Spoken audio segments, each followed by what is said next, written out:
Hello, everybody, and welcome to Taking Control, the ADHD podcast on True Story FM. I'm Pete Wright, and right over there is Nikki Kinzer. Hello, everyone. Hello, Pete Wright. Oh, hi, Nikki. Hi. I feel okay? like, well, I feel like this is going to be a heavy topic. No, I'm sure it won't. Okay. No, I'm sure you're crazy. How can you say that? Because you're crazy.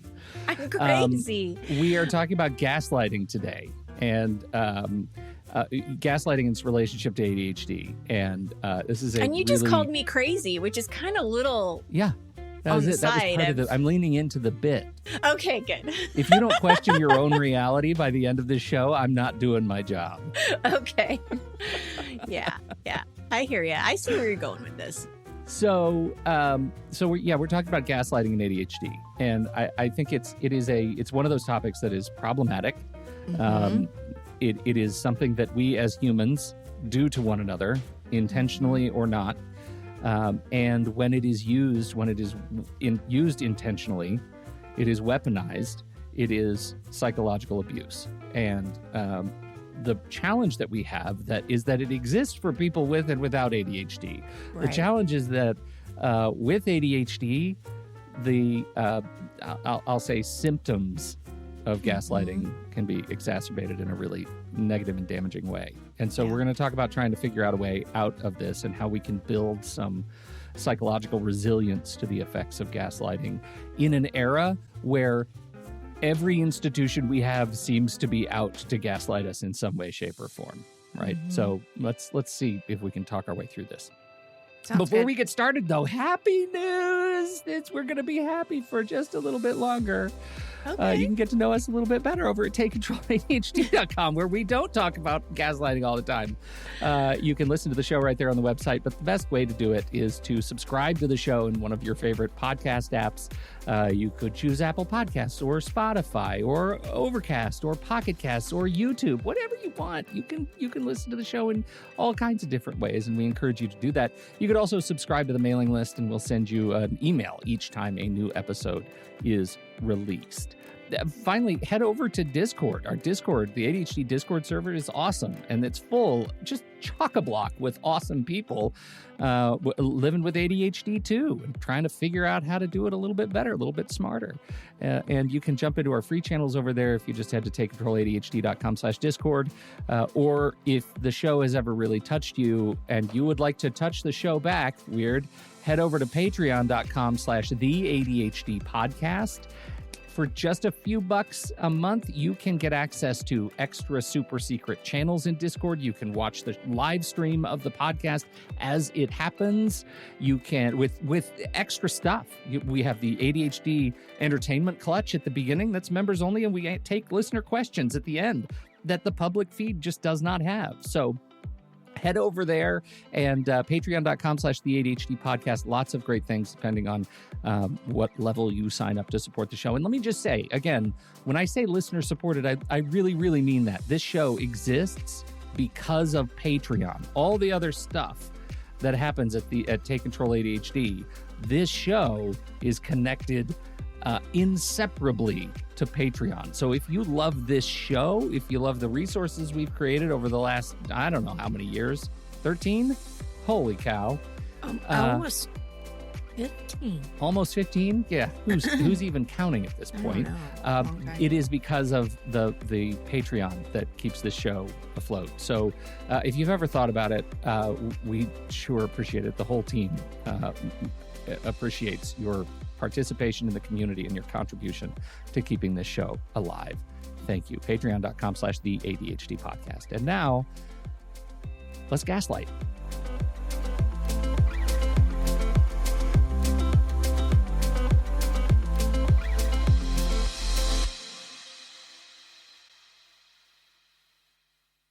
Okay, Nikki, we have to talk about the movie. Have you seen the movie Gaslight? No, I didn't even know there was a movie.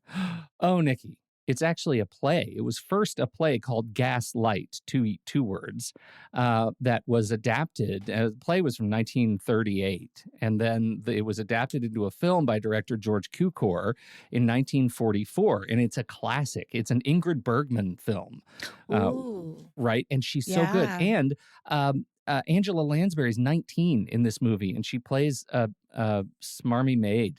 And so Interesting.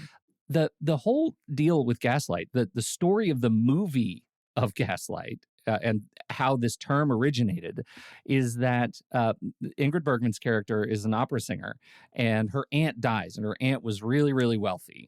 And she had this house, and the word is that she hid a bunch of jewels and treasure in the attic of the house. Now, this was in the day when all of the homes were lit with gas lamps, right? So all the fixtures in the walls had gas coming out of them. And when you wanted to turn on your lights in your house, you had to light a match, turn the gas on, and light them. And if you wanted them brighter, you turn the gas up to make the lights brighter, turn the gas down or off to turn it off, right? So there's constantly gas in your house. So this guy, played by Charles Boyer, marries her because he wants the jewels. And she starts every night, like he'll go up into the attic and turn on the gaslight up in the attic. And when he turns on the gaslight up there, the gaslights where she's sitting go dim. And she starts saying, I think there's something wrong. I think what's going on with the gaslights? They're dimming. And he starts saying, you're crazy. You're crazy. You're seeing things. And that is the origin of the term to gaslight, is to take the reality and make someone question their own reality through a set of alternative facts. Interesting.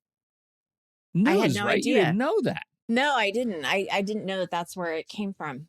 Yeah. That's really and I think interesting. it's fascinating because of It that. I think is. it is a really interesting thing. And it's even more interesting that the term has taken hold, particularly now in our media era. It seems really, I mean, I could just be noticing it more now in the last few years, with working with ADHD, but it feels like it has more attention to it now, but I don't know. Maybe it did back in the 80s. I don't know. No, that's the thing that surprises me so much. And you know what? Real-time research. So the Google Ngram viewer tells you how popular words are in literature because Google scans books, right? And so you can search for terms like, Sherlock Holmes, and you can see that Sherlock Holmes was popular in 1900, but became very popular in the 2000s, right? Because it just more and more people are writing about him. So if I do a Google Books Ngram viewer for Gaslight, I can see that it's fascinating. In 1880, it reached its peak of interest. Check this out in the live stream. This is the term gaslight. So you can see here, when it came up, the term started being used in the 1800s, likely referring to lights with gas, right? And then in 1880, reached its peak and then fell, because I imagine this fall is electrification, right? People stopped writing and talking about gaslight. And then look at this, after 2000, it comes right back up again. And it's on an upward trend. And this is because of social media, the modern and media the books landscape. that you were referencing. And yeah. Isn't that fascinating? That is interesting. Wow. So that's the idea of gaslighting as a psychological sort of as a tool of psychological manipulation. I had the opportunity to interview Dr. Deborah Vinall, and she wrote the book Gaslighting: A Step-by-Step Recovery Guide. Now, her perspective is on dealing with gaslighting as a tool used between couples on their way toward divorce, right? It's psychological manipulation. And when you wake up, one of the partners wakes up and says, oh my gosh, I've been gaslit. That leads to divorce. And so her entire practice is devoted to healing from gaslighting or narcissistic abuse and some really horrible things that humans do to one another. But this is what she says. Gaslighting is a pattern of behavior where one person tries to undermine another, typically motivated by a desire to control. It's not so much about contradicting someone once or twice, but about a consistent pattern that works to undermine the other person's confidence, right? So I would love you to start thinking about the experience of ADHD and just how much confidence you already have before you start to wonder, are you being gaslit by someone or another, Oh, right? yeah. Like Yeah. already shaky ground, and then you start Exactly. looking at some of these things. Now, there are Mhm. 4 types of gaslighting as defined by Dr. Vinall. Sadistic.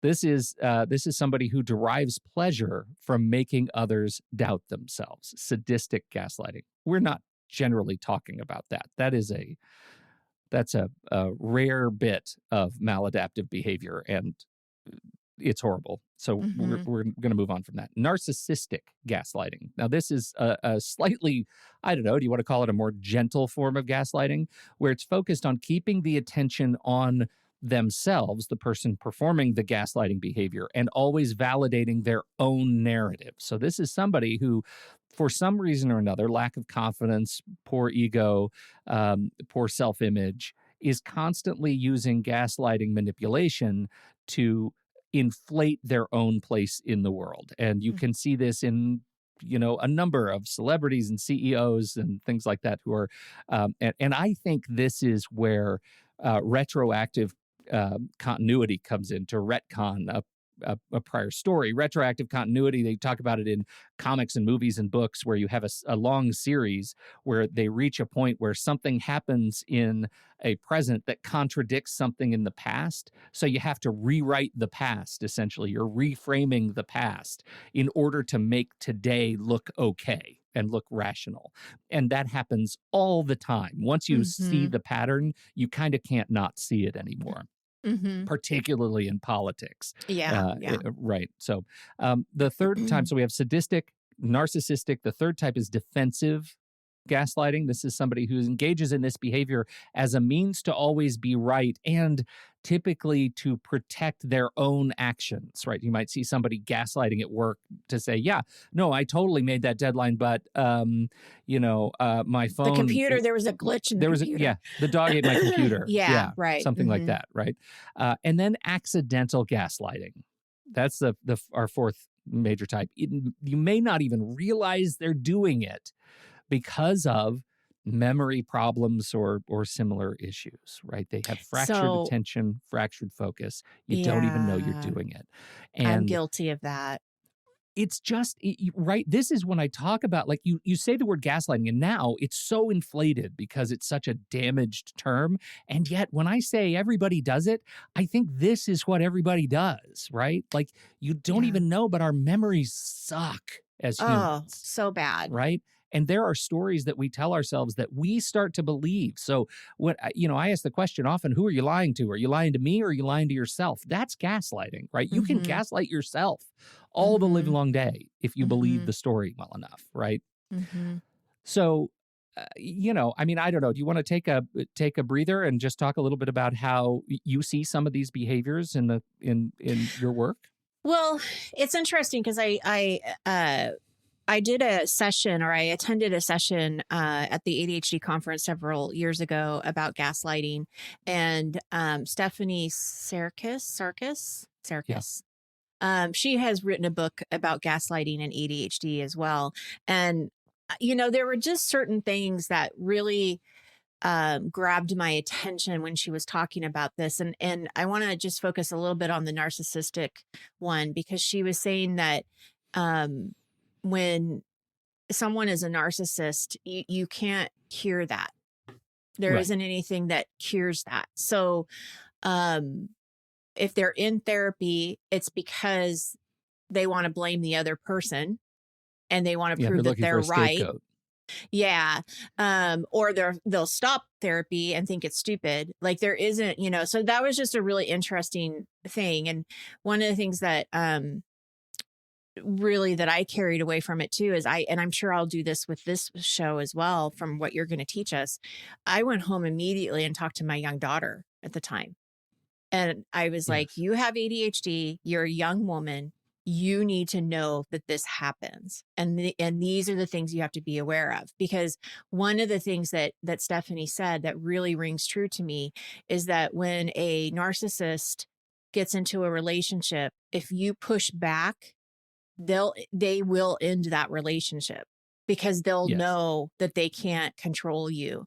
And so I'm teaching my daughter at the time, like, this is what gaslighting is, and push back. Yeah.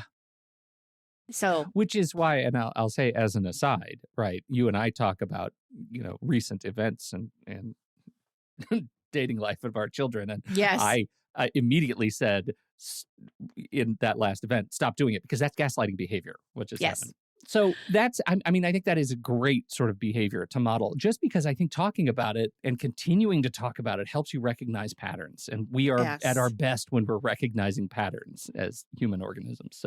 So let's talk a little bit about the relationship between gaslighting and ADHD. I think, Mhm. as I start doing the research and culling impressions together, people with ADHD are more vulnerable to gaslighting because inattention and disorganization and impulsivity can be used against them by gaslighters to make them doubt themselves. And Absolutely. we already doubt ourselves.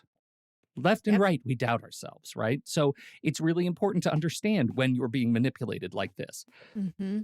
Gaslighting can exacerbate ADHD symptoms because when you are manipulated into questioning your own reality and memory, that increases confusion, self-doubt, and struggle with focus, right? It's not going to get any better No. when you lose confidence because you're being manipulated in some way, shape, or form.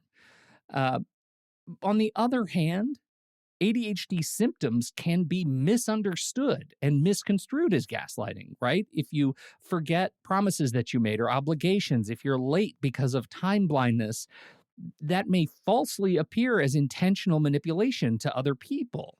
So it's really important to have a clear line between ADHD behavior and symptom and what others might perceive as manipulation. And I'm sure we've run into that in our Oh, conversations over the yeah. years. And I'm still really hung up. I'm just really glad that you put the accidental type Yeah. because that is so what happens is that it's certainly not intentional. It's not manipulative. It's not being defensive. It really is just truly having a poor working memory or being distracted and not, you know, focusing on the right thing at the right time. Like it's not intentional. And yeah, that's just really interesting. I think Yeah. it's important that we remember that some of this is very accidental. Yeah. Hardwired, right? Like Yeah. that's something that's going to take a lot of work to kind of reframe our own Hmm. wiring about how we relate to the world and information and the way we communicate. Hmm. So, when you think about how I just start thinking about how we might have gaslighting used against us, right? These techniques that exist to erode confidence and trust in our own perceptions and our own memories and our own sense of reality about our ADHD. You'll hear it. I mean, see if you hear some patterns here. We're trivializing struggles by saying things like, oh, you're so dramatic, or everyone else is dealing with this. You just have to try harder, I right? was just being funny. It was just a Yeah, joke. right. Hate that. I hate that Those are one. all ways to demean the experience of ADHD, to minimize it, right? Or to Hmm. make you question whether you have ADHD at all, right? Those Mm. those kinds of things, say, especially when your requests for accommodations are denied for some reason or another. Now, I think you just need to maybe get in a little earlier, or maybe just try a little Yeah. harder, or you really just need to focus. Wow. Are A all lot of different justs in there, forms. isn't there? Yeah, right. Just try harder. Hmm. The next one is overgeneralizing, right? Like claiming overgeneralizing someone's mistakes by saying they never follow through, they always screw up, right? Totally ignores instances where someone with ADHD has actually succeeded, and further exacerbates that condition where we focus on the one negative thing in spite of all of the other successes that we might be having or feeling. Well, this is where people are gaslighting themselves Yeah. all the time is they feel like they're never following through. They're always screwing up. And then they ignore just what you were saying. They ignore Yeah. yeah, that's really interesting. Hmm. To use someone's ADHD symptoms against them is a huge. It's like the greatest of ADHD sins, right? That sort of manipulation.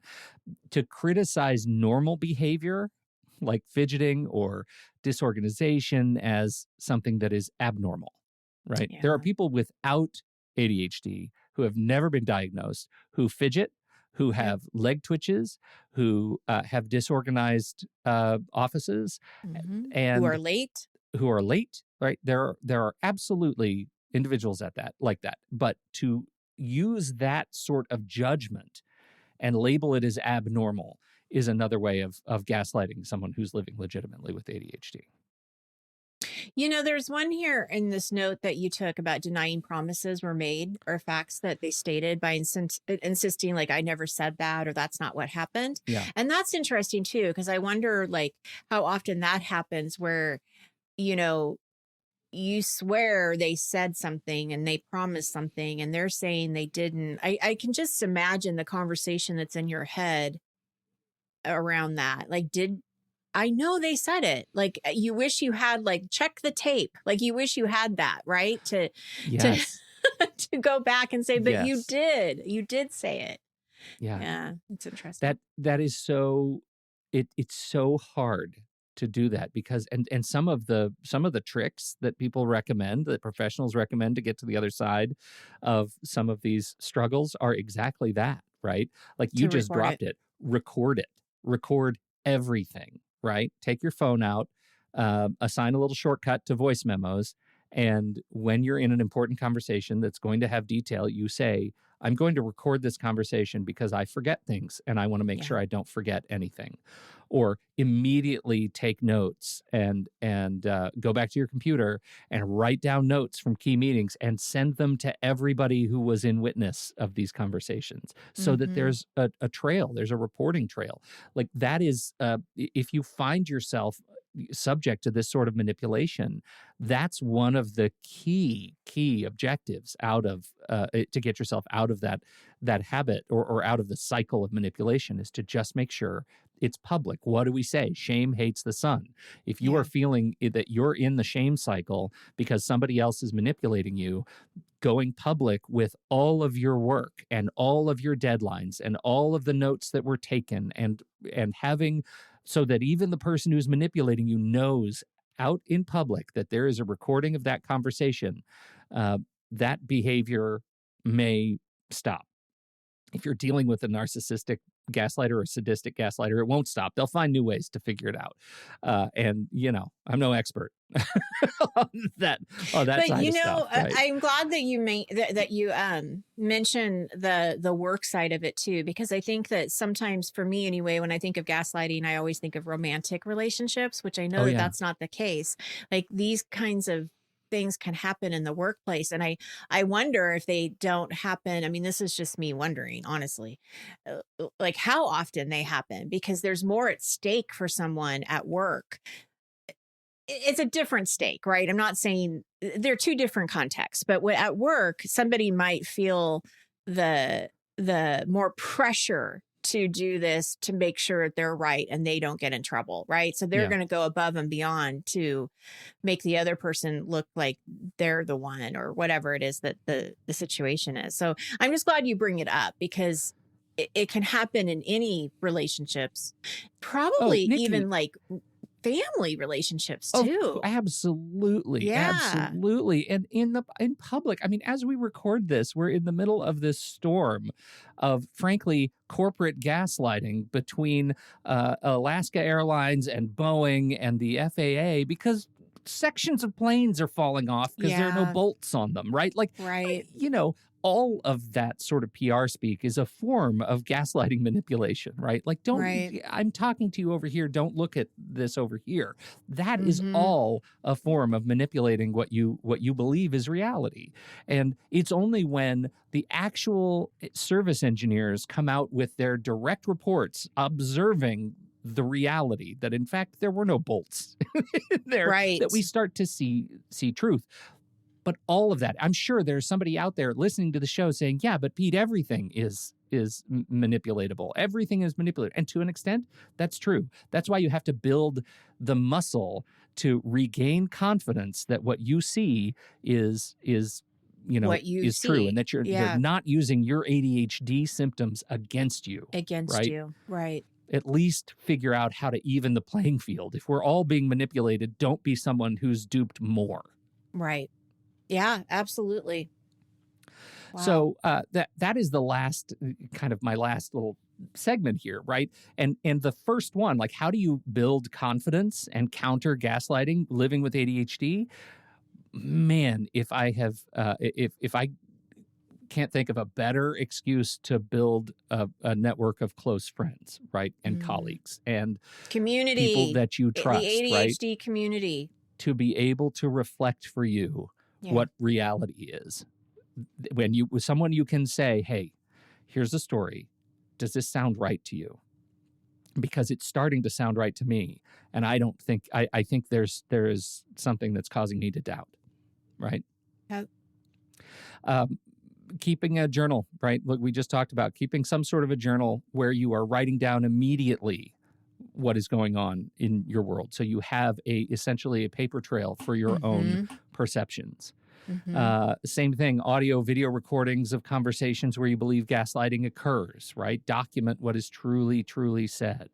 Continue to educate yourself. It's why you're here, educating yourself thoroughly about ADHD symptoms and managing your own ADHD symptoms with great techniques, right? This is just understanding how your ADHD works will help you understand when it runs headlong against somebody trying to manipulate it. Absolutely. And I just want to say something to that, because I think that acceptance of ADHD and understanding what it is, and then being able to come back and be confident that, well, this is part of my ADHD, and being able to separate your ADHD from who you are as a person. But you can only do that when you understand how ADHD affects you, and that you're open to seeing that and not denying that. And I think that sometimes we get so stuck into the shoulds, like we should be able to do this, regardless that I have ADHD, but that's not true. You have ADHD. And so the more you understand how it affects you, the more you can actually, I think, fight back. Yeah. And be confident about, what you're saying is that, well, wait, you're right. I was late that day. Yeah. I have ADHD, and that happens. Yeah. Very factually. Factually, right. Factually. I think the next one is talking about boundaries, right? Setting clear expectations and boundaries around behaviors that you will not tolerate from gaslighters. And I want to recommend a book that I haven't read, only because my daughter recommended this book, and this is my little familial win. My daughter comes home, read this book, raves about this book, and recommends it to my son and my wife, but not to me. Really? Power move. Am I right? Power move. Oh, wow. Okay. So only after we had a laugh about that did they actually come back and say, hey, you know what? You should read it too. So I get it. That's fine. All right. So you weren't really purposely left out. Right. The Book of Boundaries, Set the Limits That Will Set You Free by Melissa Urban. And Melissa Urban was the co-originator of Whole 360.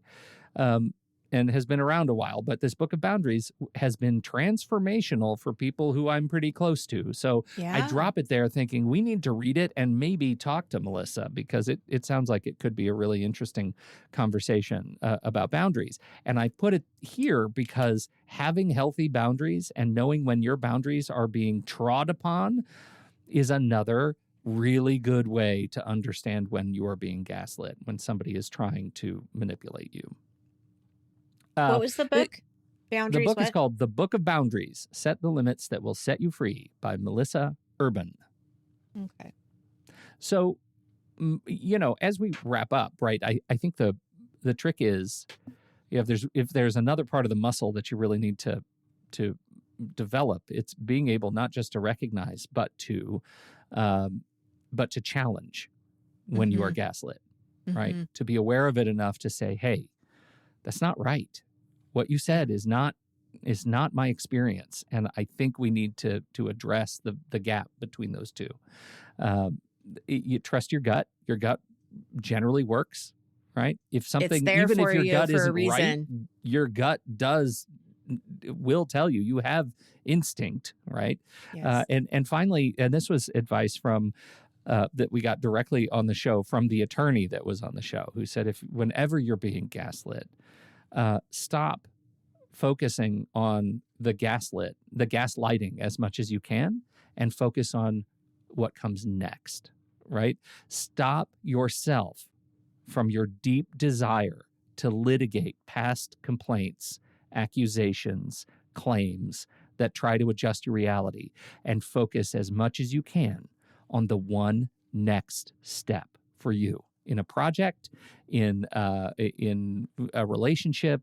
If that relationship is, I feel like I've been gaslit, and the next step is I need to end the relationship, or you're trying to change history on a project that we've been working on together, I'm not going to address that. I'm going to move forward and see what is the next thing I need to do this project. And often just ignoring the gaslighting behavior and not giving it oxygen to burn will help to alleviate it. From somebody who is maybe accidentally or defensively gaslighting. Again, narcissistic and sociopathic, sadistic gaslighting, that's going to take a different thing. But you're dealing with a different issue there. What do you think? How do we do? I think that's great. And I think that's a great point to end on, because it really is the focus of the future and what's going on in the moment. We can't change the past, and it doesn't matter how we perceive it or how somebody else perceives it. It really, the only thing that matters is what's going to be next. And I really like that. I like that that's where we end it. I think that's good. There's a lot of information. I mean, this is a very brief conversation between you and I, but I think if this is something that is hitting home to you and you feel like you're in a situation that is not healthy for you, please check out these books, check out the resources, get the support you need, because leaving, this is one of the things that Stephanie really put in my mind, is that leaving is really hard to do. And so often if you don't, and this is for the bad ones, the sadistic and narcissistic, that those end up, and this is really sad, but will end up in death because they're that bad. They can. That's pretty dark for an ADHD podcast. It is dark. It is. But this is what I want to say is that I think there's a bit of awareness there, though. If you're in that situation where you feel like you can't get out, you're not crazy. So we got, get the support. It's not Pete and I. We're not that support. But get the right support to help you, because that's what really just hit me so hard, is that it is hard to get out of these relationships. Yeah. And whatever you're talking about, even not the ADHD relation. We're talking about romantic relationships. And that point is hammered home, because when you're dealing with a narcissistic or sadistic gaslighter, that's emotional abuse. And what is often paired with emotional abuse is physical abuse. And your relationship, there's a continuum. And and think about the boss and the employee too. That can be dangerous, because what if you feel like you're never going to get another job? This person is threatening that your career is over. Abuse. There are so many things that can go, that can be scary. So it's just something to be thoughtful of and to look for that support. And often, I will just say this again, it's okay to leave the job. It's okay to leave a damaged relationship. It's okay to move forward and in order to protect yourself. Right? It's okay. Yeah. Yep. There are other jobs. There are other relationships. What'd your mom always say? It's just a job, Nikki. You can always change it. There you go. See? Right off the dome. All right. Thank you, everybody, for hanging out and talking through gaslighting with us. We sure appreciate your time and attention. Don't forget, if you have something to contribute to the conversation, head over to the Show Talk channel in the Discord server, and you can join us right there by becoming a supporting member at the deluxe level or better. Thank you so much, patrons, patreon.com/the ADHD Podcast. On behalf of Nikki Kinzer, I'm Pete Wright, and we'll see you right back here next week on Taking Control, the ADHD Podcast.